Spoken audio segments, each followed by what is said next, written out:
แตะตองหนึ่งเรื่องประเทศตลาการปรมตอนอันตรจิต ICC ปึงจะป้อนเอาช่วยตบอติปลระบอบรัฐบาลลูกตรัมเรื่องจังรมลีสถาบันนี่บางปอนดังไงคือรัฐบาลอเมริกทัวยุติเนียการธนาจิตแต่มาดองคือรมลีสถาบันตลาการปรมตอนอันตรจิตนี่เอาเตยจิเพพังมาดองมาติดหายได้ซาแต่อัดตุกอัดเป็นจัดตลาการนี่จังประดังดอนตีตุแต่เฮียนอเมริกได้แตะปอนหนึ่งการเฉลี่ยเปลี่ยนประเทศอัฟกานิสถานให้หนึ่งเรื่องเหมือนเป็นจัดได้ตลาการนี้จันติกาประดอนตีตุโลกในตันยาฮูได้เชียประเทศในตะวันตกระบอบอิสราเอลได้เชียสัมปอนอเมริกจัดตั้งมันเล็กเนื่องมาเชื่อมปีระบอบอเมริกให้อเมริกก็เหมือนจังเอามารอเรื่องไอ้หนังสิ่งเครียดไม่ร้องในเตี้ยให้อเมริกก็จ้องรวมลีสถาบันในเจ้าแต่จังก็มียุตินิการทำไมนี่คือประชบเมดังน้อมระบรัฐอัญญาสถาบันรัฐอัญญาตลาการนี้บานสำหรับให้คือลูกกรินคานให้เลยมีปัญหาปฏิปรามให้ได้บานบอกคลุนเจนปีสมาชิกในตลาการนี้หนูสาวแต่มารอยมาเพย์เต้ให้ตลาการนี้กำปงแต่บรมถามริกกำปงดักสัมเพียรไอ้ประเทศเตยเตี้ยนอมขี้ดอกสมาชิกนี่เจนใหญ่กันแต่จรานเตี้ยเองจังเตยปลุกไอ้อเมริกมันชบตรำนังเตทั้งไงนี่คือมาซ้ำไม่ตามปัดคือประเทศตลาการนี่ตีนตลาการปรุมตอนอันตรจิต ICC นี่คือเชียสตรีจนจิตญี่ปุ่นได้เชียเจ้ากรามพ้องคือเนสรีอาการเนะvàเนสรีโตโมโกอาการเนะกอดบานจูบจมวยหนึ่งมันตรีรัฐพิบาลญี่ปุ่นอัมพิวนิวไอรัฐพิบาลญี่ปุ่นช่วยตบอติปลในอเมริกพองปรุไอตลาการนี่คือกำปงรองอติปลชุบโชมีก็ปัญหากอดเนแต่ปรัชญาทาตลาการนี่ก็ประบะแม้แต่เนแต่บรรทอไปสกรรมเหมือนเรียทอยเต้กรอนแต่ซ่อมเอาญี่ปุ่นช่วยบรรทามถาวิกาช่วยไอ้ผู้ไอ้ตาสมาชิกดอกเคลียร์จานตั้งลุยบองสมาชิกนั่นก็ทอยตั้งเพื่อเอาวิพิกเตียนช่วยตลาการนี่ก็ทอยแต่ยังดังถ้าญี่ปุ่นช่วยลุยจานเชิงเก้ในขนมกาเอาตลาการนี้บางดำนาการดิฉันจังให้บานเชียเนี่ยใส่จนจิตญี่ปุ่นได้เชียประเทศตลาการนี้ก็เฉลี่ยการนั้นอัมพีนี้เอารัฐพิบาลญี่ปุ่นช่วยพองได้แต่ในขนมจมวยนี้คือสหรัฐอเมริกกำปงใต้สมรกยุติเนียกาเกี่ยวกับเอาประเทศจานติดดอกคล้วนจันปีตลาการปรมตอนอันตรจิตนี่ชื่อมนตรีริชกากระทรวงสาธารณสุขแต่สลับบัตรบองทนทินมนุษย์มวยได้ไอ้เลิกเข้มหนีอัมพีกรุธนาในวันตามีเรื่องไอ้กัดล้างแต่ยังเรียนโสดเข้มตกเอาอาญาทอมีนสมัติใกล้ป่วยสตรีปีเนี่ยนั่งบันเกิดคล้วนปีกับหลายการหายแต่หายปลัวในครองเปลนั่งมีนเนี่ยทอดรูปทอดไอ้บ้านเคยกอดจดตูรศัพท์ประหารจีอาหาสูนอมบองปอนหรือก่อปกมาได้กอดหรืออย่างให้ก่อล้างมอโตกองใบจะเจนเตอร์โดยสวัสดิภาพบัตรตึกบัตรดำบอลมันดังเตอร์เปนาเตให้ลือโซธาข้างสมัติใกล้กำปงแต่ตามจับตามโรคเองจังเตอร์ไอ้แล้วยังวนมาเรื่องนี้เองเรื่องสลัดทอบองปอนขยมมันนี่ถ้าเรื่องโกนออกงาหรือก่อนเนี่ยเมียนมหามันตรีหรือก่อเรียลุลีฮาหรือก่อบอยฉลังเปลไอกัดประกาศชุกไอดำใบตะตัวเตียนตามสมาชีโวไอเตขยมนี่อัมพีสุชีวท้อขนมกาบากบอหรือดองเพลยฉบับระบบการปุชีก่อเมียนให้ขยมนึงผลโยลมีตราฉบับคลาดำใบบองโอนบานเชียกเตะจิตทอมมาเตียนยกเตอพิจารณาให้ช่วยขึ้นบองโอนนะยังตรีจำท่าชีวิตมนุษย์ฮะวิมีนดำไหลเชียงซัมเพระขยมจำการปีจรานชนะไม่ขยมมีนอัตบัดอบรมมวยในยี่อมปีอปุกหนึ่งโกนโตโกนอปุกสลังโกนนะโกนนั่งอายุประมาณจีปีชนะไม่ดาวเจดาวเตตาเจนี่ยี่ไอบานคลาเจสเซเทียบผูกอดโดยท่าบ่งเรียนตื้อเอาจะเซไอ้ขมิ้นอะไรชับเจสเซจะไอ้จัง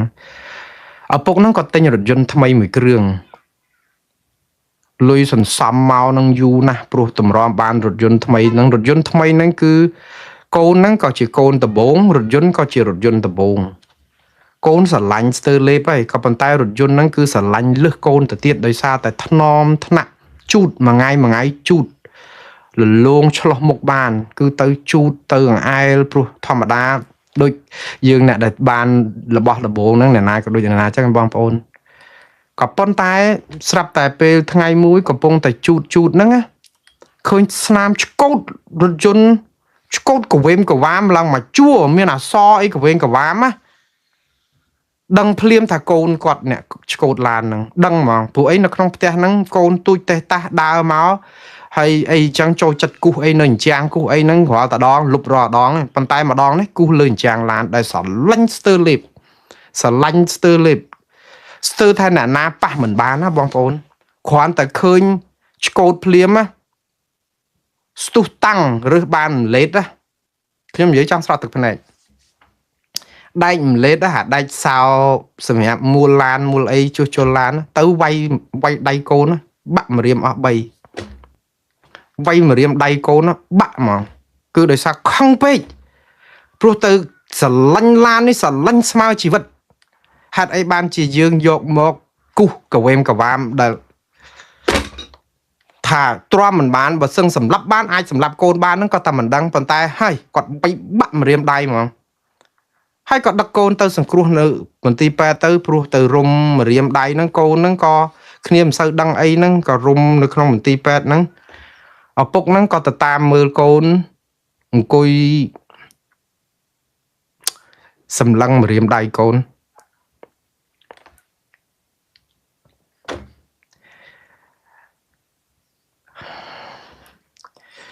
rừng ní hả mà tên tao về chơi rừng áp rùm vận tải trong tốt thực thực này mình bán pe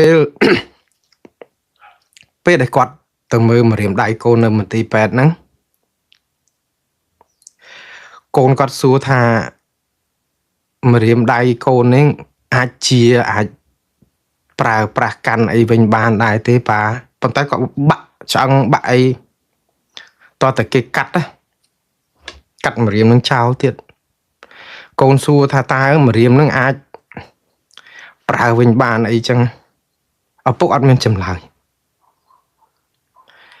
phần tay riêng đại sầm khăn á nàyไปđể có vay con có ăn men mưa à so để xe lơ làn à so để con xe của em có ham lơ làn đó có xe tha con sợ lạnh pa à so đây sẽ xây lư lan đây cái kịch nữa nghe cái côn sẽ lạnh pa để chẳng ai bàn tha pe để dương sẽ lạnh là bọc lăng pe cứ dương ăn bàn kịch pi đầm lại mà nữa hay dương ăn bị phê ăn bị chả là ấy so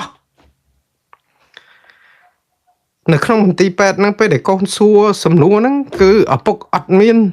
chấm lại thế cứ miên ta cả dungสดายกล่าวพันธะสดายยังไม่มาเรียมได้โกนกี่กัดออกแต่ซาแต่ยังขังแต่ซาแต่ยังซ้ำเพลนี่ยุ่มแต่ซาแต่ยังสั่นลันละบ่เจียงมันนึกก็คล้ายที่เชื่อมนุษย์ได้มีวิบัติพลังจัดมวยชีวิตรอสลับครวนชรานซ้ายแต่ซาแต่พิปเดซาไรหายซาได้อบรมนี้เวีย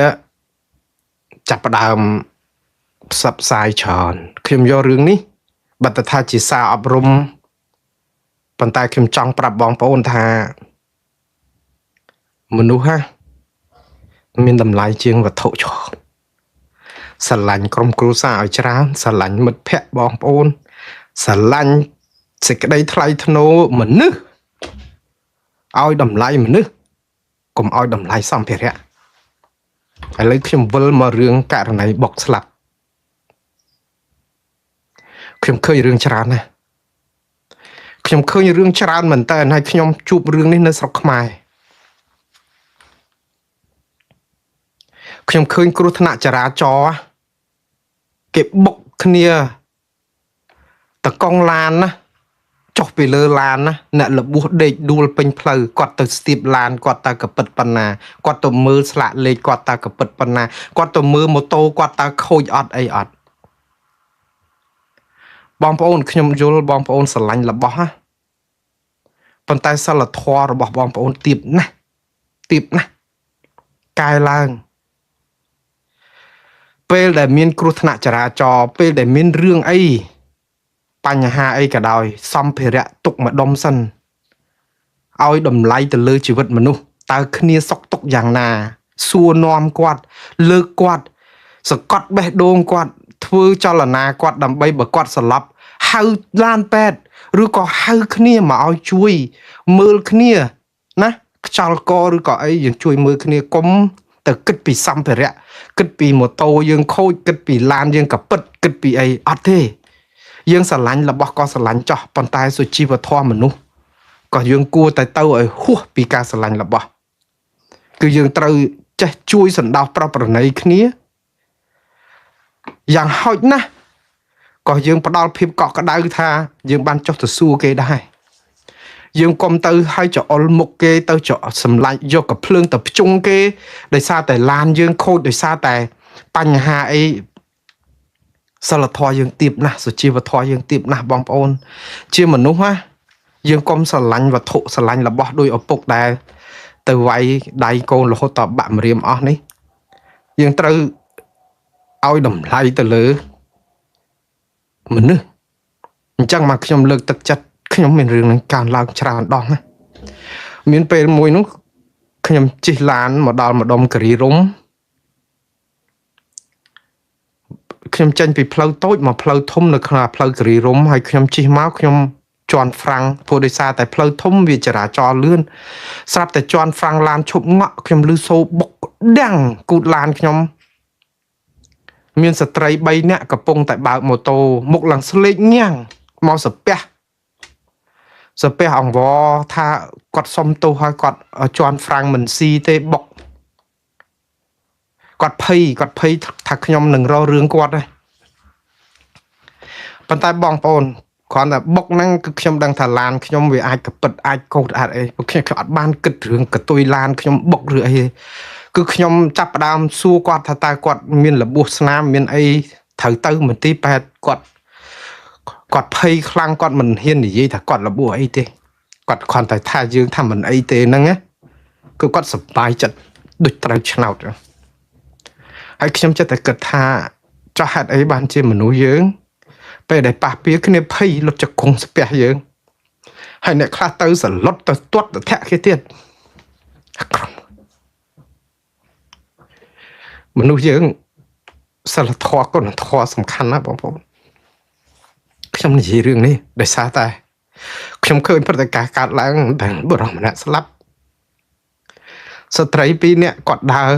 សាកសពឡានគាត់ដើរក្បែរសាកសពហ្នឹងគាត់ចុចទូរស័ព្ទហើយគាត់ដើរឡើងទៅអាកង់3ហ្នឹងគាត់ចេញទៅទុកសាកសពឲ្យនៅដេកដួលខ្ញុំស្រក់ទឹកភ្នែកបងប្អូនព្រោះអីជីវិតមនុស្សស្លាប់យើងមានគ្រោះថ្នាក់នៅក្នុងចរាចរណ៍ហ្នឹងយ៉ាងហោចណាស់ក៏យើងនឹងអង្គុយចាំឲ្យក្រុមគ្រួសារសពមកយើងនៅជួយមើលការខុសត្រូវយើងទូរស័ព្ទហៅពេទ្យយើងទូរស័ព្ទហៅអ្នកណាមកជួយយ៉ាងហោចណាស់ក៏យើងនៅទីនោះដែរបើមិនទៅណាក៏នៅក្នុងឡានដែរដើម្បីឲ្យគេមកដោះស្រាយទៅគេស្រួលសម្រួលព្រោះគេស្លាប់បាត់ទៅហើយយើងវានៅរស់តែយើងសុកចិត្តដើរចេញឡើងរថយន្តម៉ូតូកង់3ទៅបាត់ខ្ញុំថាព្រឹត្តិការណ៍នេះមិនមែនកើតឡើងតែករណីដែលកើតឡើងថ្ងៃហ្នឹងទេខ្ញុំឃើញកើតឡើងច្រើនរឿងដែលរត់បងប្អូនផ្លាស់ប្ដូរអេរីយ៉ាប័តហ្នឹងឡើងវិញព្រោះអីនៅក្នុងស្រុកខ្មែរក៏គេមានច្បាប់ដែរទី1គឺច្បាប់ចែងអំពីការបុករត់បងប្អូននៅពេលដែលយើងបុកគ្នានៅក្នុងគ្រោះថ្នាក់ចរាចរណ៍បើយើងប្រព្រឹត្តខុសច្បាប់យើងបើកប្រច្រាស់បើកក្នុងពេលស្រវឹងបើកអីនោះគឺជាបទល្មើសមួយហើយបទល្មើសមួយយើងប្រព្រឹត្តបទល្មើសមួយទៅហើយតែនៅពេលដែលយើងរត់គឺយើងប្រព្រឹត្តបទល្មើសទី2បងប្អូនហើយនៅក្នុងក្រមរបស់យើងគឺមានចែងច្បាស់ណាស់គឺមានទៅមើលនីតិវិធីព្រហ្មទណ្ឌរបស់យើងក្រមនីតិវិធីព្រហ្មទណ្ឌមាត្រា500សំទោសក្រមព្រហ្មទណ្ឌមាត្រា552នឹងនិយាយអំពីតកតងនឹងការផ្ដន់ទាទោសពិន័យរឿងបុករត់មាត្រានឹងគឺតាមពិតមិនមែន52ទេ543បទរត់គេចខ្លួនអំពើប្រព្រឹត្តដោយអ្នកបើកបរយានយន្តផ្លូវគោកផ្លូវទឹកដឹងថាខ្លួនបង្កគ្រោះថ្នាក់ឬខូចខាតហើយមិនព្រមឈប់ដើម្បីរត់គេចខ្លួនយើងរត់គេចខ្លួនពីការទទួលខុសត្រូវព្រហ្មទណ្ឌឬរដ្ឋប្រវេណីត្រូវផ្ដន់ទាទោសដាក់ពន្ធនាគារពី1ខែពី6ខែទៅ2ឆ្នាំពិន័យប្រាក់1លានរៀលទៅដល់4លានរៀលទៀត អាហ្នឹងសម្រាប់បុកកិច្ចរត់អាហ្នឹងនៅពេលដែលរត់ហ្នឹងគឺនៅមានអ្នកដែលនេះអាចគ្រោះថ្នាក់ដល់ជីវិតដល់អីហ្នឹងរឿងទោសធ្ងន់ជាងហ្នឹងទៀតអញ្ចឹងមានក្រមនីតិវិធីព្រហ្មទណ្ឌក៏គេមានចែងមាត្រា85និយាយអំពីបទល្មើសនឹងដែរដែលខ្ជាបមិនខ្វះការប្រុងប្រយ័ត្នហ្នឹងណាហើយមាត្រាក្រមព្រហ្មទណ្ឌក្រមនីតិវិធីព្រហ្មទណ្ឌមាត្រា83ហ្នឹងក៏មានចែងអំពីបទល្មើសនឹងដែរអញ្ចឹងបងប្អូនមើលច្បាប់នឹងឡើងវិញយើងកុំប្រព្រឹត្តដូច្នេះទី1គឺយើងរត់គឺយើងខុសសិលធម៌មួយហើយទី2គឺយើងខុសច្បាប់សិលធម៌គឺយើងនៅជជែកគ្នាឲ្យបងប្អូនណាកុំគិតសម្ភារៈធំរុយទ្រព្យសម្បត្តិរបស់អស់នឹងរកបានជីវិតមនុស្សថ្លៃណាស់មិនអាចលក់ដូរលើទីផ្សារកូនគេកូនយើងប្អូនយើងប្អូនគេប្អូនយើងដំបូងហ្នឹងគឺខុសមិនខុសគឺគិតជួយសង្គ្រោះជីវិតមនុស្សហើយនៅកន្លែងហ្នឹងជួយយកអាសាគ្នាសិនដើម្បីអីដើម្បីទី1គឺវិសិលធម៌ហើយទី2គឺកុំឲ្យត្រូវនឹងអាបត្តិល្មើសនៃការបុករត់ផងទី3គឺជាការពិតបើយើងប៉ះពាល់ហេតុអីបានជាយើងដើរចេញពួកអីយើងត្រូវទទួលខុសត្រូវប្រាប់ពីធានារ៉ាប់រងប្រាប់អីផ្លាស់ប្ដូរព័ត៌មានមួយទៀតបងប្អូនត្រូវចាំថាពេលដែលមានគ្រោះថ្នាក់បែបនេះជាបទល្មើសជាក់ស្ដែងណាប្រជាពលរដ្ឋសាមញ្ញណាក៏មានសិទ្ធិខាត់ខ្លួនជនប្រព្រឹត្តដែរហើយបងប្អូនត្រូវប្រើច្បាប់នេះដើម្បីជួយគ្នាបងប្អូនណាកុំឲ្យជនប្រព្រឹត្តអាចរត់រួចខ្លួនបើគាត់រត់ទៅករណីច្រើនណាស់ដែលរត់ហើយរកមិនឃើញទេបងប្អូនចឹងធ្វើឲ្យគ្រួសារជនរងគ្រោះខ្លោចផ្សាអំពើអយុត្តិធម៌សង្គមឃើញនៅមុខហើយអត់ជួយគ្នាហេតុអីបានជាខ្ញុំនិយាយថាប្រជាពលរដ្ឋសាមញ្ញអាចខាត់ខ្លួនមនុស្សដោយអត់ខុសច្បាប់បានណាជាទូទៅកុំធ្វើឲ្យសោះបើគ្មានបទល្មើសជាក់ស្ដែងណាកុំធ្វើព្រោះអីសមត្ថកិច្ចអាញាប៉ូលីសយុត្តិធម៌បានគេមានសិទ្ធិក្នុងការខាត់ខ្លួនការចាប់ខ្លួនអីហ្នឹងហើយតើតើមានដីកាតុលាការទៀតហើយអត់មានយើងធ្វើអីប្រទេសផ្ដាស់បានស្រេចចិត្តទេក៏ប៉ុន្តែប្រជាពលរដ្ឋខ្មែរយើងគ្រប់រូបច្បាប់ចែងថាបងប្អូនទៅមើលច្បាប់ចរាចរណ៍ក៏មានចែងដែរណាច្បាប់ចរាចរណ៍ផ្លូវគោកចែងមាត្រា87គឺតកតងនឹង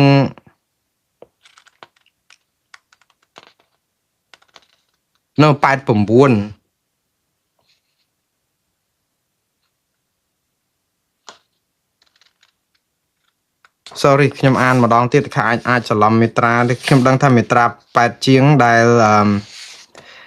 អញ្ចឹងក្នុងមេត្រាហ្នឹងគឺនិយាយថាបើមានករណីបទល្មើសជាក់ស្ដែងគឺបុគ្គលទាំងអស់នេះ87បាទការចាប់ខ្លួនក្នុងករណីបទអក្រិតឬមជ្ឈិមជាក់ស្ដែងក្នុងករណីបទល្មើសឬក៏បទអក្រិតឬបទមជ្ឈិមជាក់ស្ដែងគ្រប់បុគ្គលទាំងអស់អាចចាប់ខ្លួនជនល្មើសគ្រប់បុគ្គលទាំងអស់អត់បាច់ប៉ូលីសអត់បាច់មន្ត្រីច្បាប់អីទេគឺមាត្រា87នៃច្បាប់ស្តីពីចរាចរណ៍ផ្លូវគោកហ្នឹងគឺអនុញ្ញាតឲ្យខាត់ខ្លួនជនល្មើសបានអ្នកណាក៏បានដែរប៉ុន្តែត្រូវប្រគល់ទៅមន្ត្រីនគរបាលយុតិធម៌ដែលនៅជិតបំផុតឲ្យឆាប់តាមដែលអាចធ្វើទៅបានយើងអាចឈរមើលទេបងប្អូនយើងអាចខាត់ខ្លួនពួកគាត់បានព្រោះបាត់ល្មើសជាក់ស្ដែងមានមនុស្សស្លាប់មានគ្រោះថ្នាក់មានបើករត់អីអញ្ចឹងដូច្នេះប្រជាពលរដ្ឋអាចចាប់បានប៉ុន្តែកុំធ្វើទរណកម្មកុំប្រព្រឹត្តអំពើណាមួយឲ្យមានបង្ករបួសស្នាមយើងអាចខាត់ខ្លួនយើងអាចអីបានប៉ុន្តែមិនដល់ថ្នាក់រហូតទៅវាយដំច្រំធាក់គេទេអត់ទេអាហ្នឹងយើងប្រព្រឹត្តអំពើល្មើសខ្លួនឯងណាប៉ុន្តែចង់ជម្រាបជូនបងប្អូនថាបទល្មើសជាក់ស្ដែងបែបហ្នឹងមានករណីមនុស្សស្លាប់គឺមាត្រា87នៃច្បាប់ចរាចរណ៍ផ្លូវគោកហ្នឹងគឺអនុញ្ញាតឲ្យយើងខាត់ខ្លួនជនសង្ស័យនៅកន្លែងកើតហេតុដើម្បីដោះស្រាយអត់ឲ្យរត់បានហើយអត់យើងអត់ខុសច្បាប់ទេតែត្រូវអត់មានទៅយកឃុំខ្លួនក្នុងផ្ទះយើងអីទេគឺឲ្យប៉ូលីសណាឬក៏រងចាំប៉ូលីសមកដល់បកគលឲ្យទៅប៉ូលីសទៅតែយើងអាចខាត់ខ្លួនគេបានតែយើងមើលក្នុងករណីហ្នឹងឃើញគាត់ថតឲ្យគេដើរទៅធម្មតាអញ្ចឹងទៅឡើងជិះម៉ូតូកង់3អីចឹងទៅម៉ូតូកង់3ហ្នឹងក៏តែអញ្ចឹងដើម្បីលុយបាយ3ពេលហ្នឹងក៏ដឹកចេញចឹងទៅបានលុយទៅមិនដឹងឃើញគ្នានៅស្លាប់ហើយយើងទៅដឹកទៅអញ្ចឹងបានន័យថាយើងដឹកជនល្មើស ជន់សង្ស័យចេញពីកន្លែងកើតហេតុអីចឹងដែរហើយពិបាកបងប្អូនរឿងវាច្រើនដែរតែណាស់ឲ្យខ្ញុំស្លេះរឿងនេះប៉ុណ្ណេះខ្ញុំនៅតែលើកទឹកចិត្តឲ្យបងប្អូនយើងពង្រឹងសិលធម៌គុណធម៌ឲ្យច្រើនស្រឡាញ់មនុស្សឲ្យជាងសម្ភារៈណាបងប្អូនព្រោះយើងកុំដល់ថ្នាក់ស្អីដោយសារតែរបស់របរនឹងគឺយើងជួនកាលនឹងស្រឡាញ់ទូរស័ព្ទពេកឲ្យតែឃើញគេមកក្បែរនឹងភ័យខ្លាចគេលួចគេអីនឹងភ្នែកកលឹតក្លាប់មើលគេលើក្រោមចុះឡើងនឹងវាធ្វើឲ្យយើងអន់ចរិតមែនតើពួកយើងមើងងាយមនុស្សថាគេនឹងមកលួចរបស់យើងអីដែលតាមពិតយើងនឹងស្រឡាញ់របស់យើងពេកខ្លាចបាត់ពេកឬក៏ធ្លាប់បាក់ស្បាតនឹងបាត់ហើយគឺយើងអន់ចរិតអញ្ចឹងកុំធ្វើអញ្ចឹងបងប្អូនសុជីវធម៌បើអញ្ចឹងកុំប្រើរបស់ថ្លៃអីប្រើតែ$1ទៅបានហើយដូចនាឡិកាអីវិញហេតុអីបានទៅទិញនាឡិកា$1,000,000ចុះឆ្ងល់ដែរតើនាឡិកា$1,000,000ហ្នឹងវាប្រាប់ម៉ោងខុសពីអានាឡិកាតម្លៃ$1ហ្នឹងឬយ៉ាងម៉េចខ្ញុំកំពុងតែឆ្ងល់វាប្រាប់ម៉ោងដូចតែគ្នាហើយបើទិញអា$1,000,000ហ្នឹងភ័យខ្លាចគេលួច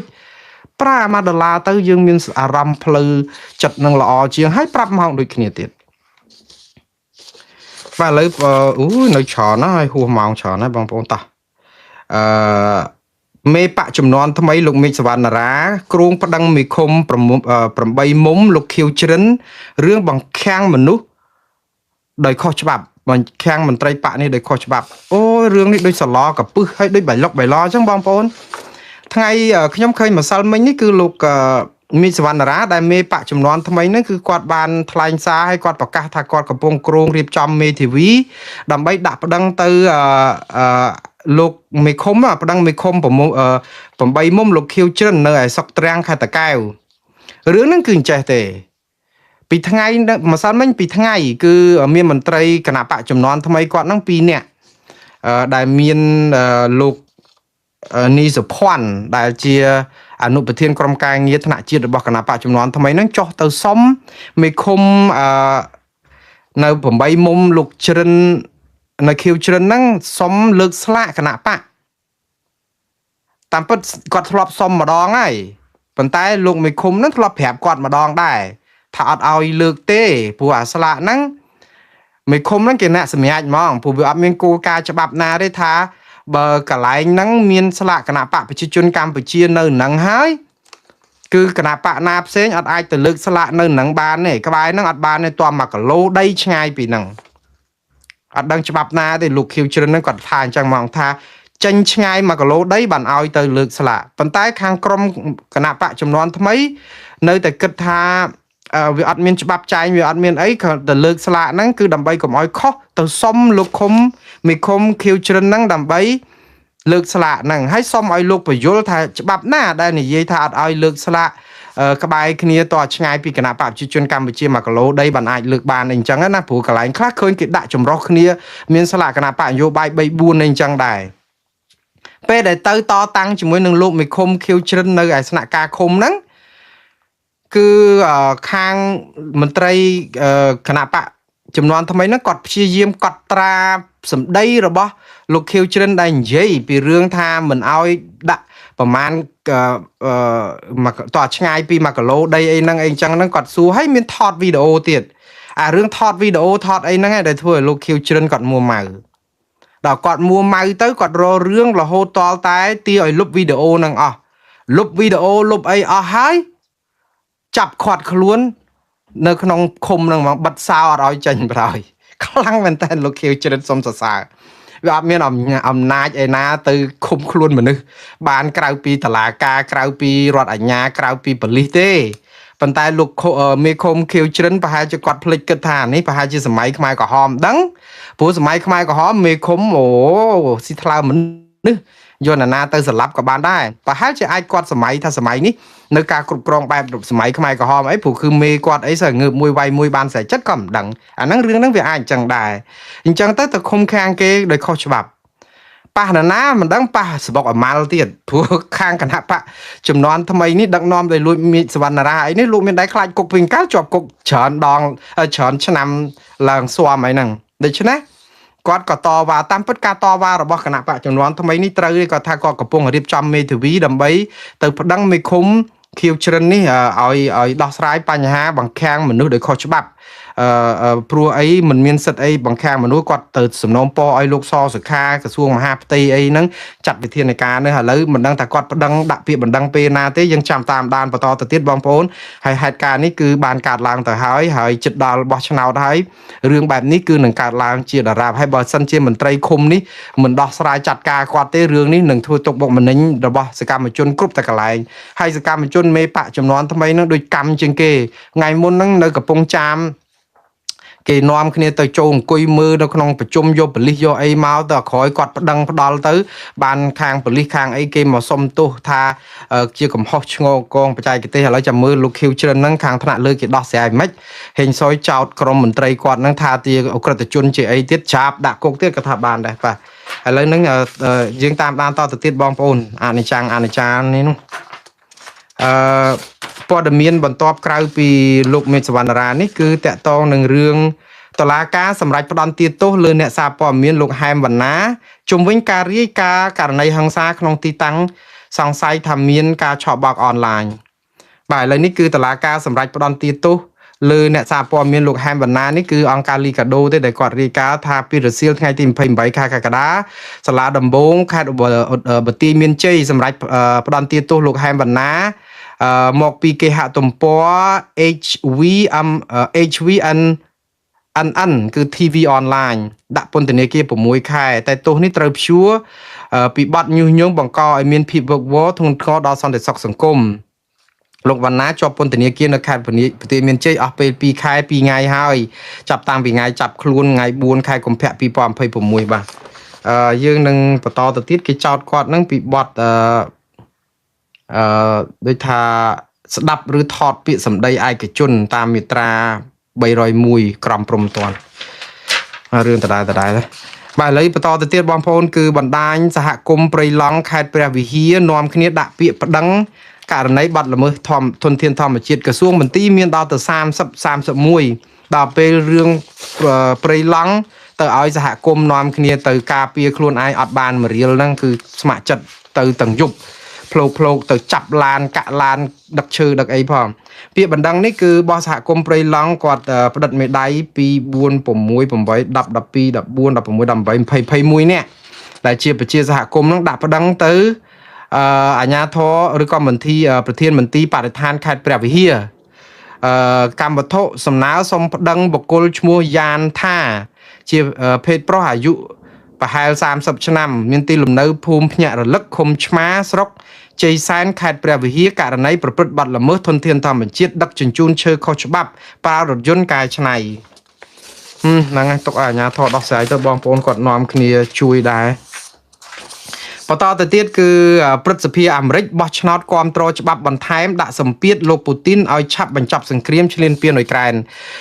ថ្ងៃម្សិលមិញនេះគឺលោកសេលិនស្គីគាត់មកចូលរួមជួបជាមួយលោកដូណាល់ត្រាំដល់សេតវិមានដោយសារតែគាត់ចូលរួមពិធីបុណ្យសពរបស់លោកតំណាងព្រឹទ្ធសភាលោក Lindsey Graham ដែលជាជើងឯកក្នុងការដោះស្រាយវិបត្តិសង្គ្រាមរុស្ស៊ីនិងអ៊ុយក្រែនផងប៉ុន្តែលោកបានកាំងបេះដូងស្លាប់ប្រហែលជាប្រហែលមួយសប្តាហ៍ហើយពិធីបុណ្យសពនេះគឺត្រូវបានលោកប្រធានាធិបតីអ៊ុយក្រែនហ្នឹងមកចូលរួមដើម្បីដឹងគុណនិងគោរពវិញ្ញាណក្ខន្ធហើយក៏បានឆ្លៀតជួបលោកត្រាំហើយសភាអាមេរិកក៏បានបោះឆ្នោតគាំទ្រឲ្យដាក់សម្ពាធបន្ថែមទៅដល់រុស្ស៊ីដាក់លើរុស្ស៊ីឲ្យខ្លាំងជួយអ៊ុយក្រែនថែមទៀតអញ្ចឹងអ៊ុយក្រែនកំពុងតែមានទឹកមាត់លេបកាន់តែមែនតើសហគមន៍អន្តរជាតិនៅខាងអ៊ុយក្រែនតែអត់នៅខាងរុស្ស៊ីទេសមាជិកព្រឹទ្ធសភាអាមេរិកនេះបោះឆ្នោតដែលមានសម្លេងភ្លុកទឹកភ្លុកដីបាទគឺមាន86គាំទ្រឲ្យដាក់សម្ពាធថែមទៅលើរុស្ស៊ីដើម្បីឲ្យបញ្ចប់សង្គ្រាមឲ្យឆាប់ហើយនៅពេលជាមួយគ្នាហ្នឹងគឺលោកសេលិនស្គីក៏បានជួបលោកត្រាំក៏បានជជែកគ្នាពីការសុំឲ្យអាមេរិកជួយពង្រឹងវិស័យការពារអាកាសរបស់អ៊ុយក្រែនដែលផលិតប្រព័ន្ធការពារអាកាសមួយនៅអ៊ុយក្រែនតែការសម្រេចយ៉ាងណាមិនដឹងតែពួកគាត់ជជែករឿងនេះហើយអាមេរិកពិតជាគ្រប់គ្រងអ៊ុយក្រែនច្រើនដែរហើយនឹងចុងក្រោយគឺតកតងនឹងរឿងប្រធានតុលាការព្រំដែនអន្តរជាតិ ICC ពឹងជប៉ុនឲ្យជួយទប់ឥទ្ធិពល